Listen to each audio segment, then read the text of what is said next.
जब औरंगजेब शासन में आता है तो औरंगजेब के पास पैसा नहीं था। शाहजहां के द्वारा पैसे की वेस्टेज होने के कारण औरंगजेब के पास पैसा नहीं है, तो वो राज्य में पैसा ज्यादा से ज्यादा इकट्ठा हो सके और लोगों के ऊपर भारी मात्रा में टैक्स लगाना शुरू कर देता है, जिससे हर कोई परेशान होता है।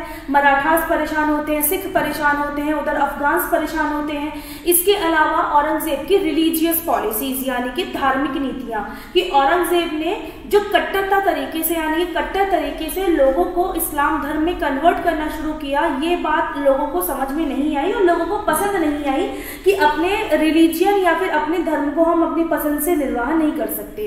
इन्हीं कारणों की वजह से दो फेमस राज्य यानी कि दो मुख्य राज्य निकलकर बाहर आते हैं। एक है आज हम पढ़ने वाले हैं पंजाब, और एक होगा जो हम कल पढ़ेंगे दैट इज मराठास। ठीक है, इन दोनों के बनने के पीछे कारण धर्म है, यानी कि धार्मिक कारण थोड़ा ज्यादा महत्वपूर्ण है, ज्यादा इंपॉर्टेंट कारण है। ठीक है, तो पंजाब स्टेट कहाँ है? पंजाब स्टेट इंडिया के नॉर्थ वेस्टर्न फ्रंटियर पे, यानी कि इंडिया का जो उत्तर पश्चिमी पार्ट है वहां पर। आज का पंजाब और उस समय के पंजाब में बहुत फर्क है। आज अब जो पंजाब देख रहे हैं वो पंजाब नहीं है, इसमें मुल्तान, लाहौर और इसमें जो पाकिस्तान का पंजाब है वो भी शामिल है, यानी कि अनडिवाइडेड इंडिया का पंजाब की हम बात कर रहे हैं। ठीक है, पंजाब की शुरुआत कैसे होती है? देखिए 1469 में पंजाब से पहले हमें देखना होगा सिख धर्म की शुरुआत कैसे होती है, जो हमने ऑलरेडी गुरुज का जब टाइम पीरियड पढ़ा था तब भी देखा था। 1469 में गुरु नानक का जन्म होता है इन दी मेहता फैमिली, यानी कि हिंदू फैमिली में ही जन्म हुआ। गुरु नानक जी से पहले सिख रिलीजन जैसा कोई रिलीजन था नहीं। ठीक है, गुरु नानक जी मेहता फैमिली में बॉर्न हुए, यानी कि उनका जन्म हुआ। उन्हें बचपन से लगा करता था कि उनके साथ या उनकी जैसे कम्युनिटी के साथ कास्ट डिस्क्रिमिनेशन होता है हिंदू सोसाइटी में, यानी कि उनके साथ भेदभाव किया जाता है। वो हिंदू धर्म में चल रहे इन भेदभावों के खिलाफ बातें करते थे, उनके खिलाफ खड़े होते थे। उनका मानना था कि हर किसी व्यक्ति को इक्वलिटी यानी कि समानता से अपना जीवन जीना चाहिए, तो उन्होंने अपनी यही बातें लोगों के बीच में फैलानी शुरू कर दी। ठीक है, उनके फादर एक बिजनेसमैन थे। थोड़े समय के लिए गुरु नानक जी ने भी बिजनेस स्टार्ट किया, पर उनका बिजनेस में मन नहीं लगा और वो सीधा अपने ज्ञान के रास्ते पर चले गए।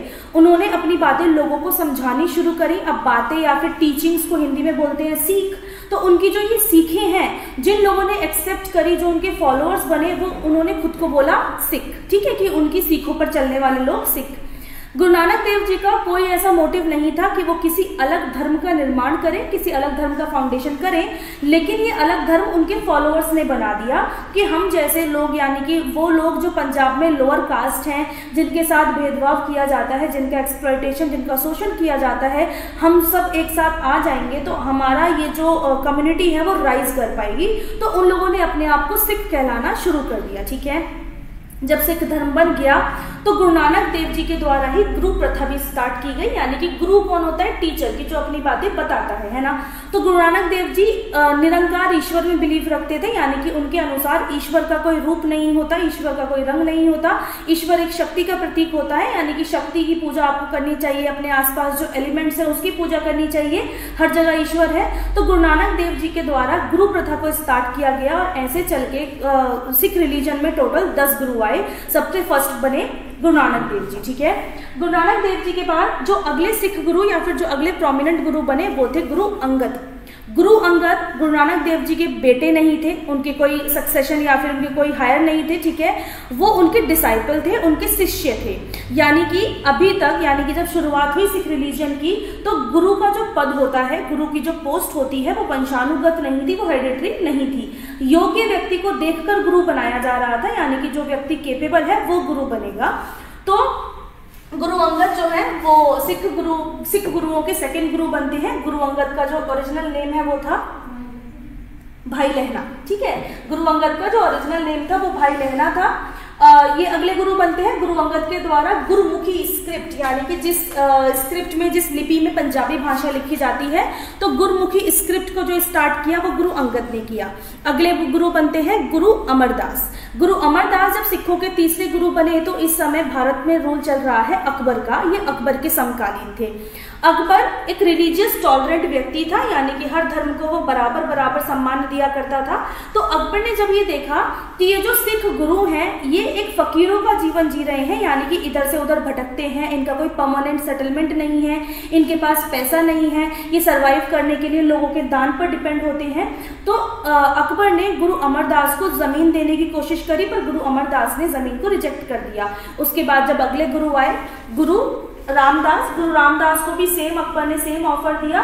तो गुरु रामदास ने अकबर के इस ऑफर को स्वीकार कर लिया और गुरु रामदास को मिली 500 बीघा जमीन और एक सरोवर तरनतार नाम से। ठीक है, आगे चलकर जो नेक्स्ट 5वें गुरु आए वो थे गुरु अर्जन देव जी। और गुरु अर्जन देव जी ने इसी जो ये 500 बीघा लैंड मिली थी फ्रॉम अकबर, इस पर बनाया हरमंदिर साहिब गुरुद्वारा। ठीक है, जो अमृतसर में आज गोल्डन टेम्पल के नाम से जाना जाता है, हरमंदिर साहिब गुरुद्वारा बनाया। और गुरु रामदास ने क्या किया, गुरु अर्जन देव जी जो है वो गुरु रामदास जी के बेटे हैं। गुरु रामदास जी ने अपने गुरु के पद को हेरिडिटरी बना दिया, यानी कि वंशानुगत बना दिया कि अब मेरे बाद या फिर मेरे बेटे के बाद जो अगला गुरु बनेगा वो हमारी फैमिली का होगा, यानी कि बेटा ही होगा। तो यहाँ तक गुरु रामदास जी तक गुरुओं का पद हेरिडिटरी नहीं था, ये योग्यता के अनुसार यानी कि कैपेबल व्यक्ति के अनुसार गुरु बनाए जा रहे हैं।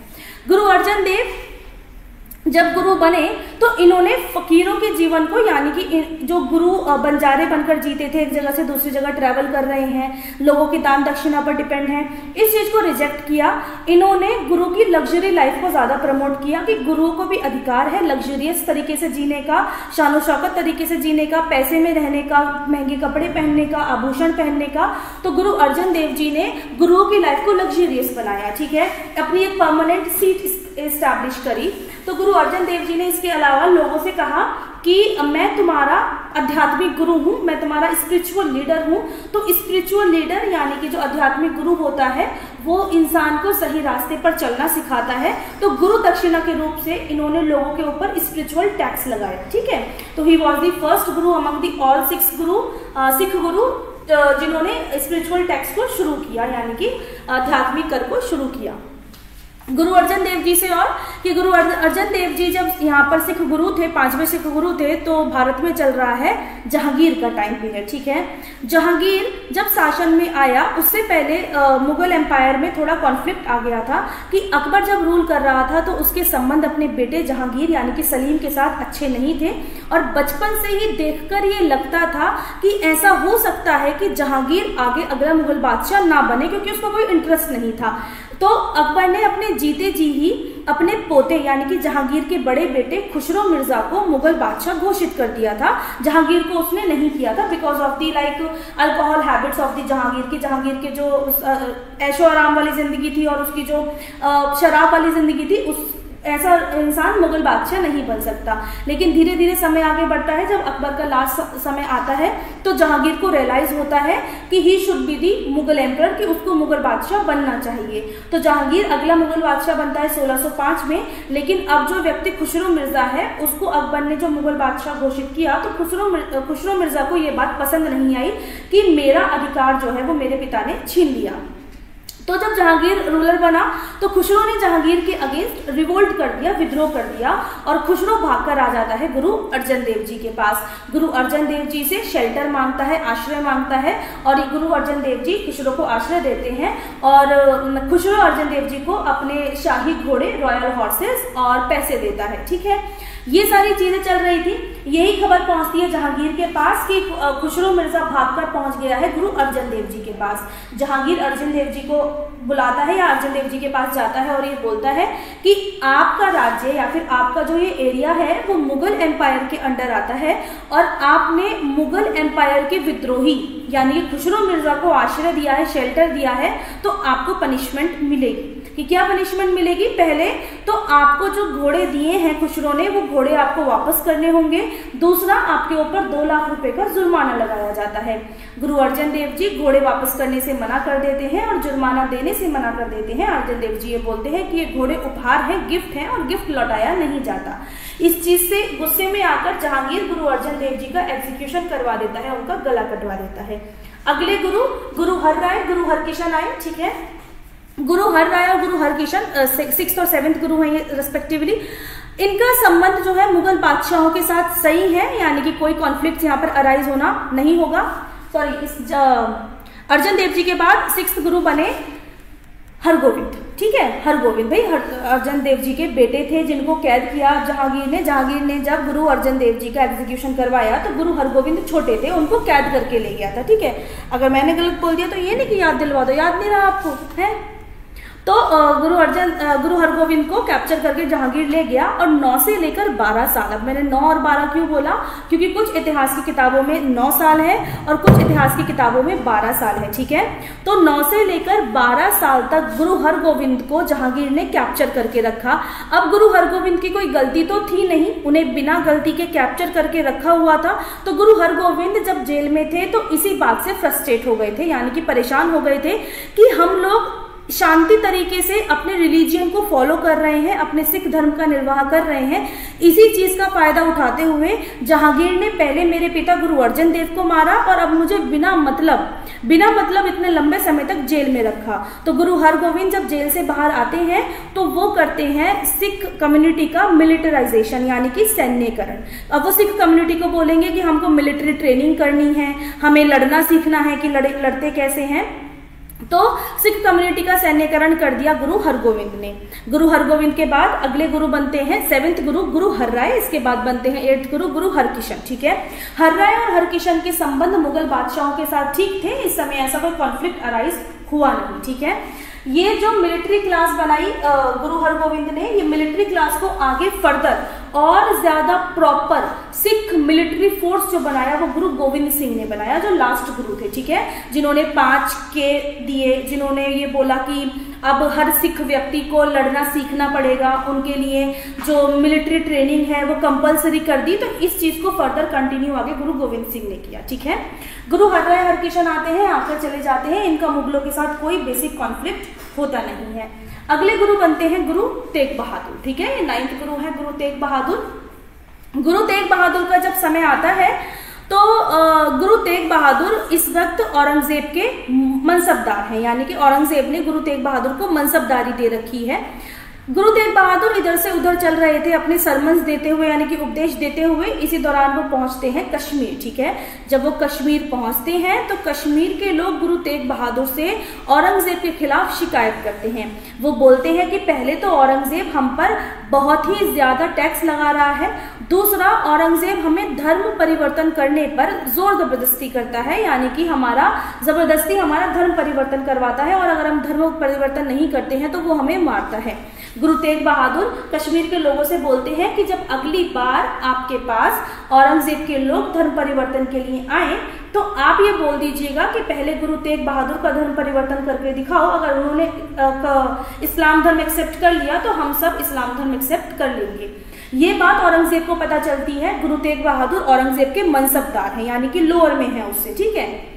तो औरंगजेब गुरु तेग बहादुर को सम्मन करता है, यानी कि अपने सामने पेश करवाता है, और गुरु तेग बहादुर से बोलता है कि आप हमारे मनसबदार हैं और हमारे ही खिलाफ, यानी कि साम्राज्य के खिलाफ ही आप लोगों को भड़का रहे हैं। गुरु तेग बहादुर वही अपनी बात रखते हैं कि आपकी कम्युनल पॉलिसीज के जो है वो गलत है, ये सब बातें बोलते हैं। औरंगजेब बोलता है गुरु तेग बहादुर को कि आपको भी अब इस्लाम धर्म कबूल करना पड़ेगा अगर जिंदा रहना है तो। इसके अलावा ये भी कहा जाता है इतिहासकारों के द्वारा कि औरंगजेब ने अपनी जो डिजायर्स है उन्हें पूरा करने के लिए, उन लोगों को ये दिखाने के लिए कि औरंगजेब के सामने हर कोई झुक जाता है, गुरु तेग बहादुर को आधा एम्पायर, आधा साम्राज्य भी ऑफर किया था कि अगर आप इस्लाम धर्म को कबूल कर लेंगे तो भारत का आधा मुगल साम्राज्य आपको मिल जाएगा। लेकिन गुरु तेग बहादुर ने दोनों ही बातों को रिजेक्ट कर दिया, तो उनका सर कटवा दिया गया। उनका सर जब कटवाया गया तो वो सर लुढ़कते लुढ़कते पहुंचा दिल्ली के चांदनी चौक, उस वक्त वहीं पर राजधानी थी। तो दिल्ली के चांदनी चौक पहुंचा जहां पर वो सर गिरा, आज वहां पर है शीशगंज गुरुद्वारा, ठीक है, दिल्ली के चांदनी चौक में। तो शीशगंज गुरुद्वारा वहां पर बनाया गया। इसके अलावा अनेकों जगह शीशगंज गुरुद्वारे बने, मात्र एक जगह नहीं है, क्योंकि गुरु तेग बहादुर के जो बेटे हैं गुरु गोविंद सिंह, वो गुरु तेग बहादुर का कटा हुआ सर यहाँ से उठाकर लेकर जाते हैं और लोगों के सामने औरंगजेब की क्रूरता को पेश करते हैं कि औरंगजेब ने इतने क्रूएल तरीके से हमारे धर्म का दमन किया है, हमारे धर्म को सप्रेस किया है, ठीक है। गुरु गोविंद सिंह के पास अब हर कारण है, हर रीजन है उनके पास कि मुगलों के खिलाफ रिवोल्ट करना है, मुगलों के खिलाफ विद्रोह करना है और ये कोशिश करनी है कि अपने क्षेत्र को मुगलों से आजाद किया जाए। गुरु गोविंद सिंह यही करना शुरू करते हैं, छोटे छोटे एरियाज को कैप्चर करना शुरू करते हैं। ये खबर फिर से औरंगजेब के पास जाती है। औरंगजेब अपने कमांडर या फिर अपने जो सरहिंद के गवर्नर है वजीर खान, उसको भेजता है गुरु गोविंद सिंह को ढूंढने और पकड़ के मारने के लिए। लेकिन जब वजीर खान आनंदपुर पहुंचता है तो गुरु गोविंद सिंह वहां से ऑलरेडी कहीं और जा चुके थे। वहां पर मिलते हैं वजीर खान को गुरु गोविंद सिंह के दो बच्चे, जोरावर सिंह और फतेह सिंह। ठीक है, जोरावर सिंह और फतेह सिंह, उम्र 9 साल और 6 साल। ठीक है, इन दोनों बच्चों ने वजीर खान का सामना बहुत बहादुरता से किया और वजीर खान से अधमरी हालत में, यानी कि वजीर खान ने इनको मतलब अधमरी हालत में दीवार में चिनवाने का आदेश दिया। दीवार में चिनवाया गया। ठीक है, जोरावर सिंह और फतेह सिंह को। ये भी एक कहानी है कि जो दीवार बनाई जा रही थी वो उनकी हाइट से छोटी बनाई जा रही थी और कंजस्टेड दीवार बनाई जा रही थी कि जिससे घुट के उनका निधन हो जाए, यानी कि वो मर जाए। ठीक है, तो उनके घुटने जब मुड़े हुए थे तो घुटने मुड़े होने की वजह से दीवार सही से बन नहीं पा रही थी, ईंटें ज्यादा खर्च हो रही थी। तो ईंटें इतनी थी नहीं, तो आसपास जो गुरुद्वारा बना हुआ था उस गुरुद्वारे से तोड़कर वजीर खान ने ईंटें लाने का आदेश दिया। जब ये बात जोरावर और फतेह सिंह को पता चली तो जोरावर और फतेह सिंह ने ये बोला कि आप हमारे गुरुद्वारे से ईंटें तोड़कर मत लाइए, अगर हमारे घुटनों की वजह से आपकी दीवार नहीं बन रही है तो आप हमारी टांगे काट दीजिए। तो वजीर खान के सोल्जर ने जोरावर सिंह और फतेह सिंह की टांगे काट कर दीवार को कंप्लीट किया। ठीक है, अब ये बात जब पहुंचती है गुरु गोविंद सिंह के पास, उनके दो बच्चों की डेथ पहले ही हो चुकी है। जोरावर सिंह और फतेह सिंह को औरंगजेब ने मरवा दिया। तो अब ये बात जब गुरु गोविंद सिंह के पास पहुंचती है तो गुरु गोविंद सिंह कुछ भी ना सुनने के लिए बैठे, मतलब कुछ भी, अब वो सफाई तो सुनेंगे नहीं, वो एक कंप्लेंट लेटर, यानी कि बहुत ही क्रोधपूर्वक, बहुत ही गुस्से से भरा एक लेटर लिखकर औरंगजेब के पास भेजते हैं और औरंगजेब से उसकी हरकतों का सवाल पूछते हैं कि तुमने ऐसा क्यों किया। तो इस लेटर को कहा जाता है जफरनामा और लैंग्वेज होती है इसकी पर्शियन, फारसी। जफरनामा फारसी में लिखकर औरंगजेब के पास भिजवाया जाता है। ये बोला जाता है कि जफरनामा में इतनी ताकत थी, इतना गुस्सा था, इतना क्रोध था कि जफरनामा को पढ़कर औरंगजेब धीरे धीरे धीरे धीरे अंदर अंदर घुट घुट कर उसका हार्ट अटैक से मृत्यु हो गई। जफरनामा पढ़ने के बाद औरंगजेब ने गुरु गोविंद सिंह से मिलने के लिए बोला कि जो भी लॉस हुआ है या जो भी है, हम दोनों के बीच में क्लैशेस हुए हैं, हम इसे सॉल्व करेंगे। गुरु गोविंद सिंह औरंगजेब से मिलने जा ही रहे थे, लेकिन रास्ते में पता चलता है कि औरंगजेब की डेथ हो गई। ठीक है, अगला साल आता है 1708 या 1707। औरंगजेब के बाद अगला मुगल बादशाह मुअज्जम बहादुर शाह फर्स्ट बनता है। बहादुर शाह फर्स्ट ने वो हर काम सुधारे जो औरंगजेब गलती करके गया था। तो बहादुर शाह फर्स्ट ने जो सिख गुरु हैं उनको रिकॉग्निशन दिया, यानी कि उनको स्वीकार किया और सिख धर्म को भी स्वीकार किया कि जैसे हिंदू, मुस्लिम, जैन, बौद्ध धर्म है वैसे ही एक और धर्म है सिख धर्म, और गुरुओं की जो पोजीशन है उसको भी रिकॉग्निशन दिया, लीगल रिकॉग्निशन। इसके बाद गुरु गोविंद सिंह को मनसबदारी दी गई। ठीक है, और जिसकी वजह से उनका पर्सनल लॉस तो नहीं फुलफिल हो सकता, लेकिन उनका रिलीजियस लॉस तो फुलफिल हो सकता है। तो गुरु गोविंद सिंह को मनसबदारी दी गई और उनको अपना सिख धर्म कंटिन्यू करने का आदेश दिया गया। ये सब कुछ सही से चल ही रहा था। समय आता है 1708। ठीक है, 1708 आता है। 1708 में एक गुरु गोविंद सिंह नांदेड़ गए हुए थे महाराष्ट्र में, और वहां पर एक मुस्लिम व्यक्ति के द्वारा गुरु गोविंद सिंह की हत्या कर दी जाती है। ये कोई मुअज्जम या फिर बहादुर शाह फर्स्ट की कोई कॉन्स्पिरेसी नहीं थी, ये होने वाली बात थी जो हो गई। ठीक है, अब एक मुस्लिम व्यक्ति के द्वारा गुरु गोविंद सिंह की हत्या की गई तो सिख कम्युनिटी के पास क्या एक टैग पहुंचेगा कि मुगल्स ने ये काम करवाया है, बहादुर शाह फर्स्ट ने ये काम करवाया है। तो पूरी सिख कम्युनिटी फिर से एक बार मुगल्स के अगेंस्ट हो गई। अब ये मुगल्स के अगेंस्ट ही रहेंगे, यानी कि अब सिख वर्सेस मुस्लिम्स हो जाएगा और कभी भी ये लोग साथ नहीं आएंगे।